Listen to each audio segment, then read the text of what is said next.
Whether you're on the verge of buying your own home or one of the 91% of millennial renters who want to buy a home someday, the process can seem daunting. It would be lovely to skip right to that stock photo moment where the realtor hands you a key next to a sold sign. But unfortunately, a lot of other stuff has to happen first, and the more you know about it, the smoother it will go. So here is an illustrated guide to the path to home ownership, from start to finish.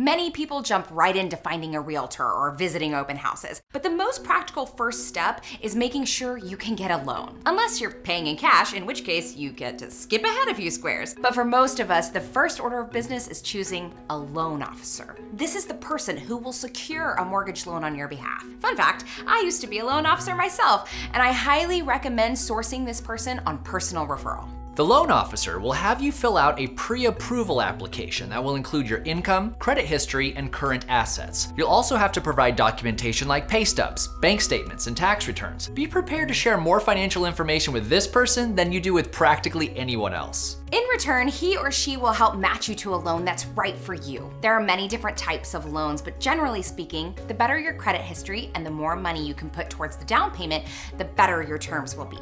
Having a score of 740 and being able to put down 20% of the purchase price is the ideal.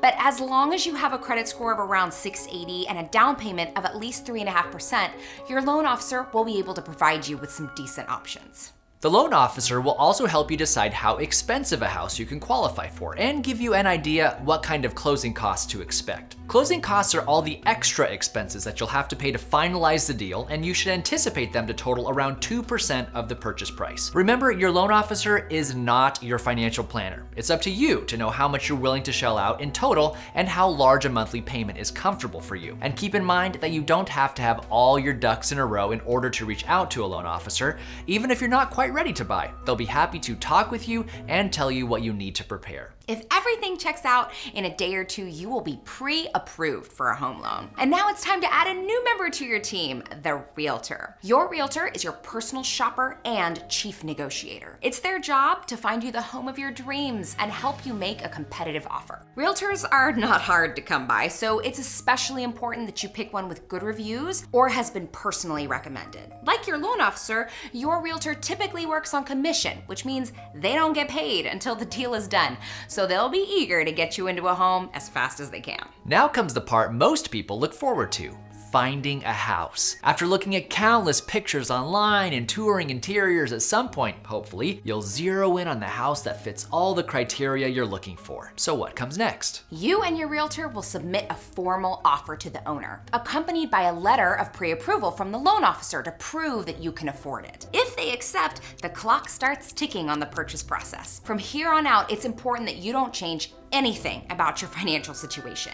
Your loan approval is based on things staying just the way they are, so no changing jobs or taking out new credit cards. The first part of the purchase process is the option period. You will typically give the owner a deposit of around 1% of the purchase price upfront to show that you're serious. In exchange, the owner gives you a window of around 5 to 10 days to inspect the house and decide whether you want to go through with it. You'll definitely want to hire a professional inspector to make sure the house is safe and up to code, and there are no issues with big ticket items like roof or AC. If you do find a major problem, you and your realtor can ask the owner to fix them or adjust your offer accordingly. After option is over, you get to relax a little bit while the loan officer works on turning your file over to the underwriter. They are the ones who hold the ultimate power to approve or deny your loan, and it's their job to make sure you check out as a super trustworthy, squeaky clean potential borrower. The loan officer will act as your go-between, and just like you, will want to keep this train moving, so be sure to promptly supply them with any supplemental documentation they may need.